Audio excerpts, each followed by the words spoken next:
and 95.3 FM HD4. I am so honored that Chattanooga Police Chief David Roddy is hanging with me today, and it's my absolute privilege to be sharing some of his vision and plan for the community as the new police chief of Chattanooga, Tennessee. And I also want to give another quick shout out to Chicken Salad Chick, Chattanooga.com, Chicken Salad Chick, Chattanooga.com. We appreciate their sponsorship of this platform, and there's something for everyone at Chicken Salad Chick, Chattanooga.com. And I hope we're live streaming on Facebook. It just has a black screen, but it does say that we're live. I hope the camera is faced the right direction, because I can't see what we're seeing. But we're on YouTube as well. We're live streaming on YouTube. So there are visuals if anyone wants to check that out, and check out who our new police chief for Chattanooga, Tennessee, that we're so proud to have with us. Thanks for hanging, police chief. Still happy to be here. Okay. Let's jump back in. We had a great conversation touching on the homeless issues and sociopaths in the first half of the show. But I want to continue with the building of relationships. There's 3 pillars that you're focused on. Is it focused deterrence, technology, community policing? Touch on that, if you will. I will. And those are the 3 pillars of the Chattanooga Police Department. That is how each one of those are what we use either individually or as a collective to address crime in our community. And they're not ideas that Chattanooga just came up with. Right. They are industry standards across the country in law enforcement. This is your job. This is what you do. This is what we do. It's your job description. And we develop programs or initiatives or operations within each one of those, or crossing over into multiples. And one of the first ones that we bring up all the time is community policing. And I would think that's where the building the relationships really ties in. It is. And there's relationships involved in every one of them. Right. But that is one of probably the area that people most associate with relationships. Yes. It's, however, not always been that way. We got a call, Police Chief Roddy, and okay. I don't take many calls, so bear with me. This says phone, so...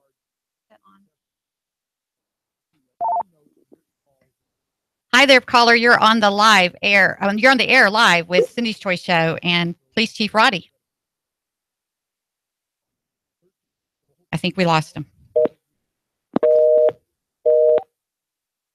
Okay, sorry about that. Okay. Keep going. It's community policing being probably the one that has the most connection to relationships. Yes. But there's a little bit more to that than most people understand. And that's part of the conversations we're starting now. We've had these conversations for a while, but they need to continue. Is community policing, when it first started in Chattanooga, was the idea of use more than just law enforcement to address quality of life issues in the community. And if you fix those things, those smaller things around the city, yes, crime goes down. It's broken windows theory. However, the way that was applied consisted of us as officers. And I remember being a midnight shift officer driving around in my car, being told to find streetlights that were out, or grass that was too high, or a car in the yard, or some kind of codes violation, or just something within the environment that would encourage, that needed to be fixed. Yes. And because of its dilapidated appearance, might encourage crime. So we filled out these sheets and we turned them in. The only problem was we turned in a lot of sheets.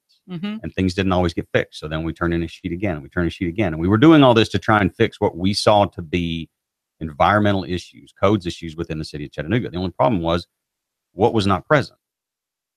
There was no relationship. We weren't speaking with the community to figure out what those problems were.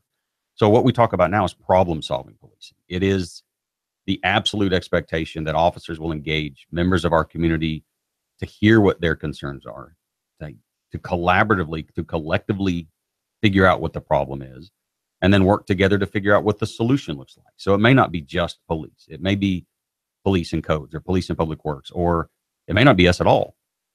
It may be something completely separate from law enforcement.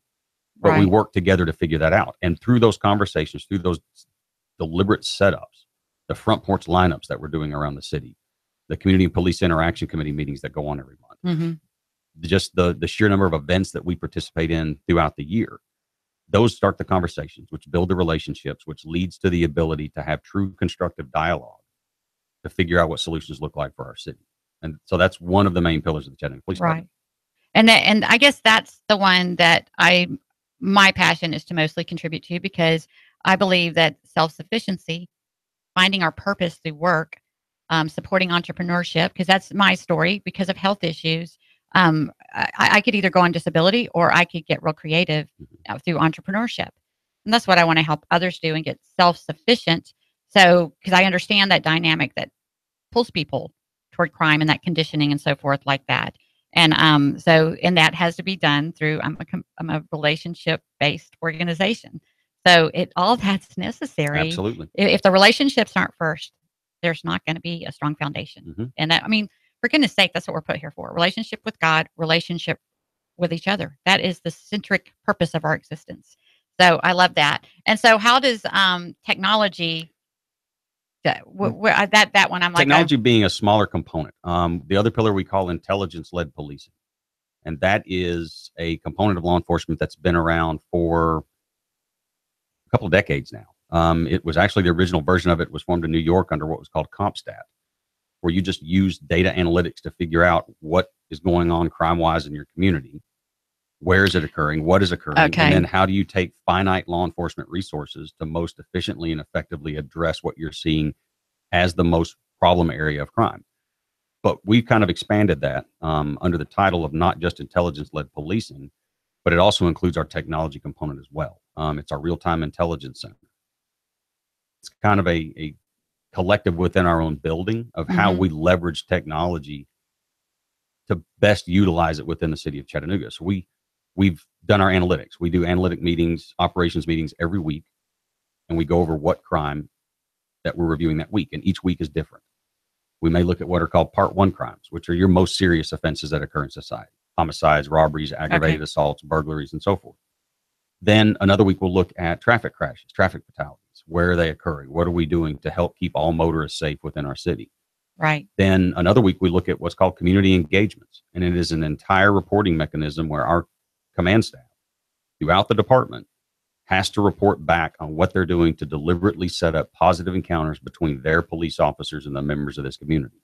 So they report back on community meetings, events, YCAP visits, front porch lineups, Boys and Girls Clubs events, Big Brother, Big Sister participation, anything that we can do to get in and around the members of our community in a permissive environment where we both want to see each other and we're happy to see each other and talk with one another.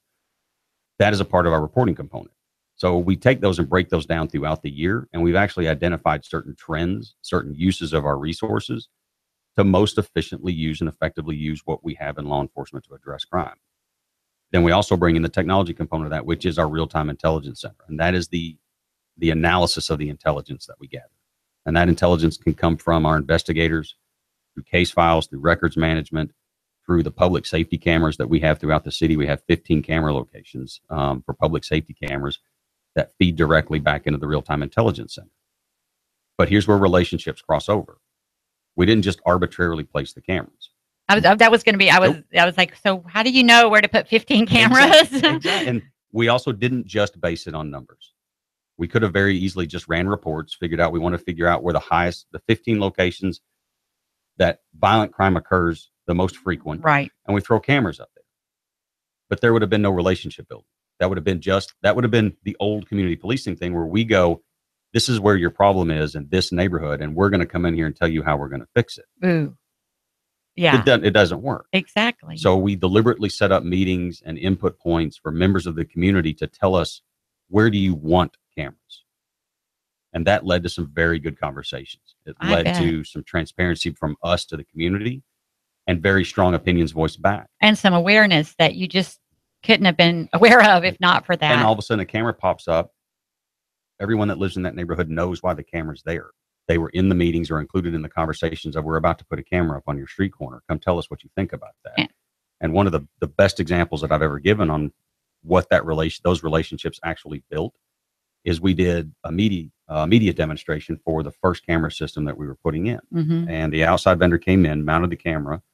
We did the media event. We explained to the city what the public safety cameras were going to look like, how they were going to work, how they were going to feed back into the real-time intelligence center. And then the next day, we took the camera down because we weren't ready for overall installation. It was just simply to let the city know what was coming. Okay. When that crew went back out to take that camera down, a grandfather walking down the street with two of his grandkids asked the gentleman that was about to take the camera down, please don't take that down. I bet. We had a shooting here I think a week prior.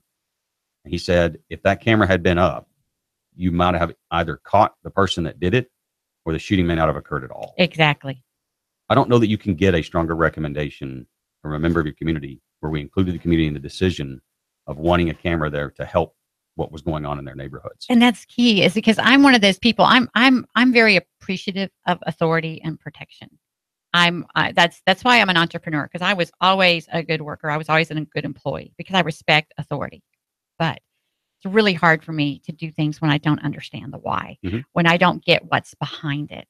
And, and of course, now it's all about, like even with Cindy's Choice, I don't want to bring businesses on that don't truly care, that don't want to contribute to community and care about the big picture. So I've put myself in a position to align myself with those businesses.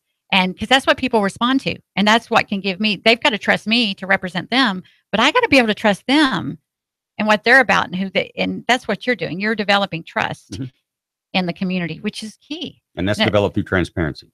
Exactly. Absolutely. Exactly. And that's a lot where you've encouraged me, quite honestly, because it's like I shared with you, it's hard. I've faced homelessness. I'm a hang glider pilot. I've had just amazing. I faced homelessness as a child. I had some horrific circumstances that I overcame. But the scariest, hardest thing I've ever done is be vulnerable and share that I was homeless. Yes. I don't want to lose my credibility. I don't want people judging me or, thinking they can't trust me to move forward. But all those things prepared me for that. But then it's also people like you that get it. Then when I first met you, you really encouraged me, and it helped. I didn't realize, well, that's part of the reason I do need to share the story, because someone like Chief Roddy is going to come along every now and then and give me that encouragement. I did not even realize I needed to reinforce that so I can keep getting it out there and get to a position where I can help more people and contribute to my community. People will not follow you unless they know you. Awesome. Well, let's talk about focused deterrence. Yes. Focused deterrence.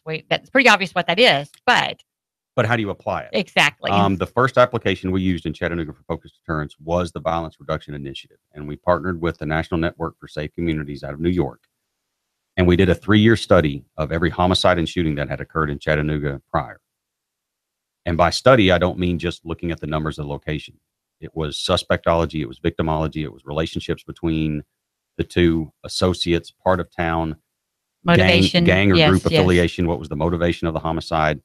And NSC, National Network, helped us dig through that because it was a lot of data. It was a lot of individuals locked in rooms for many days straight going over all of it to figure out what did our group or gang violence look like in Chattanooga.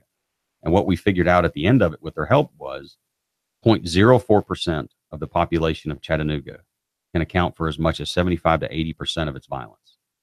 Say that again. 0.04% of the population of Chattanooga can account for 75 to 80% of its violence. Wow. So you're talking about 700 individuals, give or take, are responsible for almost 80% of the violence that occurs in our city. Wow. Focused deterrence is focusing on those 700 in order to change that behavior. And whether that change occurs through enforcement, meaning we simply stand between them and whoever they're going to commit violence against, or we change the trajectory of what their life looks like through support services, that's the focused part. It's looking at just them instead of casting the broad net of enforcement.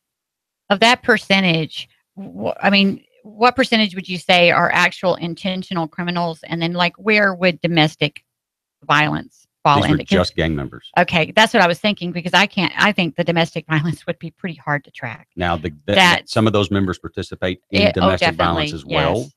And that's where you cross over. And that is where another arm of focused deterrence can apply. And that is what we were looking at now. We have experience in 2017, year to date, our group or gang member involved non-fatal shootings and group and gang member involved homicides are both down significantly. Wow. However, we are up in drug-related shootings and violence and and domestic violence-related shootings and violence. So now we move over with focused deterrence to figure out how do we use a focused measure to apply to the individuals that are most likely to commit that type of violence in our community. And we're actually instituting different tools to do that. With domestic violence, we started what was called a lethality assessment. to where any individual or any officer that goes to a domestic violence call, they go through a series of questions with the victim. And those questions help identify what the level of future violence is possibly for that individual. And it can be some of an awareness. Right. Anybody's ever been around a domestic violence victim, you understand there is a sense of denial. There is also an incredible sense of betrayal. And very deeply embedded fear. Yes. So with that, how likely is an individual to change their own trajectory without some almost a wake up? And that's what the LAP does for it, is it brings these circumstances to their awareness and then tries to work through that to get them out of that cycle of violence as well. Right. And that's just one mechanism of focused deterrence. And that's what we're continuing to work towards in the drug and the domestic violence as we move through 17 and into the next year. Wow. That's incredible, man. You're just still instilling that much more confidence in what I was already feeling with the change.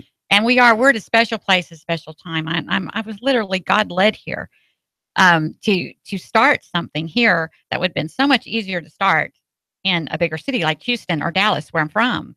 But it's intended to start here because special things are happening here. It's like you said, the advocacy for collaboration and so forth is just it's a culture here.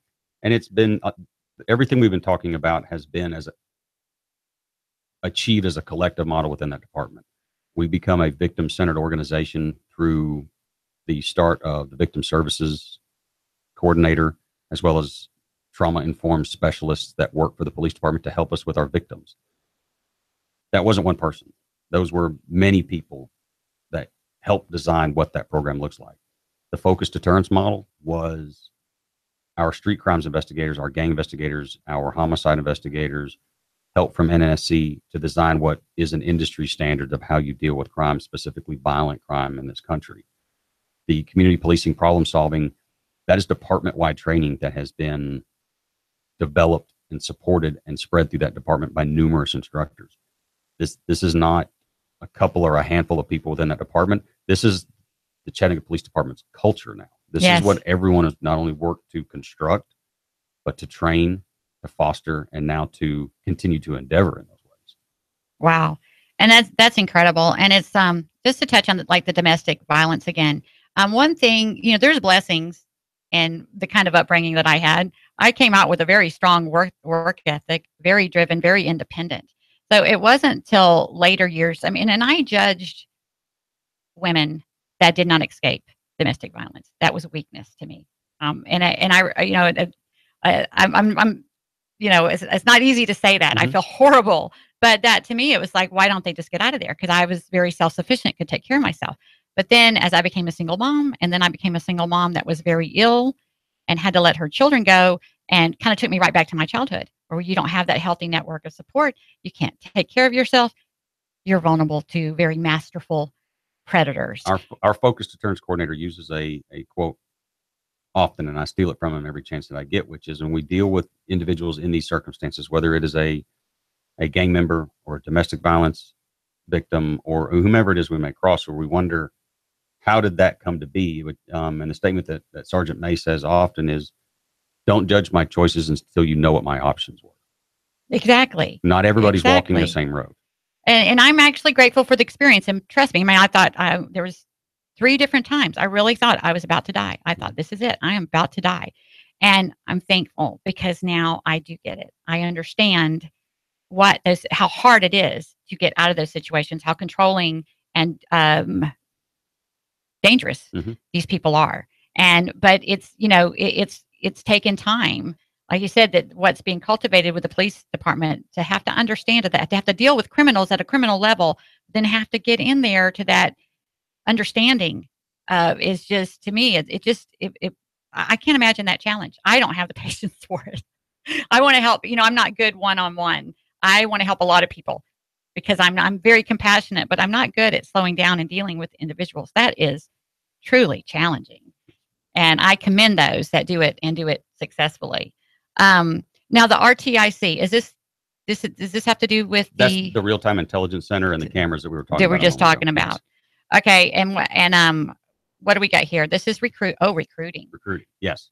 Let's talk about that. That has been a major focus of the police Yes. department for almost 6 months now. We really started to dig into why does our recruitment look like it does? Are we being effective? Is there a better way to do it? And with some help from some individuals from the mayor's office, we sat down and did a strategic map of what does the recruiting process look like? Where are there barriers?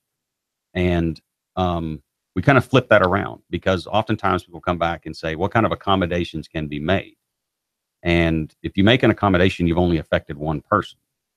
If you remove a barrier, then you've affected everyone behind that individual that begins down the same track. So we tried to look at it of what barriers existed within our recruiting and hiring process that may be old school, maybe a train of thought that's not justified anymore, may actually be disparate to some member of our community. So when we started looking at it, we realized that there were some components of our physical agility test, pull-ups. They are completely uneven as far as between male and female applicants. But I also know that in no point in 23 years of my career have I ever, during the course of my job, ever had to run up to a bar and pull my chin over it 6 times. Never been asked to do that. Now, I have been asked to climb a fence. So we have a fence in it. So we made our physical agility test more applicable to the job. Yes. And it has proven effective towards female applicants getting through the process. And it's just like what I shared with you earlier, how I was utilized in those situations. And there are statistics, since I work with entrepreneurs, the most successful businesses have men and women on the C team. Oh, absolutely. That there is definite benefit, because for me, and I'm a brave person. Like I said, I'm a hang glider pilot. I'm a mountain bike riding, and I love all that stuff. Lived on the streets, for goodness sakes. Mm-hmm. But I get scared for women. It's just but there is a fit, and there is a balance for the right women that really want it, that are passionate about it, and know that I'm big on purpose. When they find their purpose in that, I encourage it greatly and admire them tremendously. And I'm starting to recognize the benefit of having both, because there's just different perspectives and different understandings that, across the board, that help contribute to that. Oh, we're down to 30 seconds. But my listeners will be so glad to know that Police Chief Roddy has already promised me he will come back, and we'll stay in touch with him. And I just thank you so much for this great information. And I know how terribly busy he's got to dart out of here really quick. And then I appreciate so much you making the time to join us on the Cindy's Choice Show. And again, you're listening on 92.7 FM and 95.3 FM HD4, TuneIn Radio, Shoutcast, YouTube, Facebook. This is Nooga Radio. I am Cindy. I'm on every Friday at 11 a.m. on 92.7 FM. And please join me. I've got some other great guests coming up. I had Councilman Ledford on recently. Erskine Oglesby. Did I say that right? Councilman Erskine Oglesby is going to be joining me soon. I've got the CEO of Conversant Group, which he's just an amazing person. He's got a great story about finding purpose through work, and he's going to be joining us soon. And it looks like, I'm sorry, the time had went out, but I think we've got another minute and a half. Is there anything, Police Chief Roddy, that you'd want to leave our listener with? Anything that you can think of as a way that you would like to help engage with the police department, do so. Us walking, driving, talking, get out. Let's shake hands, have a cup of coffee. If you are interested in hosting a front porch lineup, get in contact with the police department. We would love to come to your house and drink your coffee and eat all of your desserts and do that. That's typically how it goes, but gives you the opportunity to interact with the officers that patrol the area in which you live. I'd please take advantage of that. And as far as in the recruiting efforts, we actually have a program called Each One Reach One. Anybody that actively recruits a minority applicant into the Chattanooga Police Department Academy, they don't have to graduate. All they have to do is start. You receive $500. Okay, say that again now. If a member of our community recruits a minority applicant into the academy, yes, they don't have to graduate. Just be hired and start the first day. That individual is eligible for $500. Wow, that's a really great incentive. It's called Each One Reach One. Yes. And that's an awesome incentive. It looks like we're down to the final 10 seconds. And again, thank you, listeners, for tuning in. Thanks for tuning in on Facebook. Thanks for tuning in on YouTube. And we have a call. We're going to run out of time, but I'm going to go ahead and take that call. You're live on the air. This is Cindy's Choice.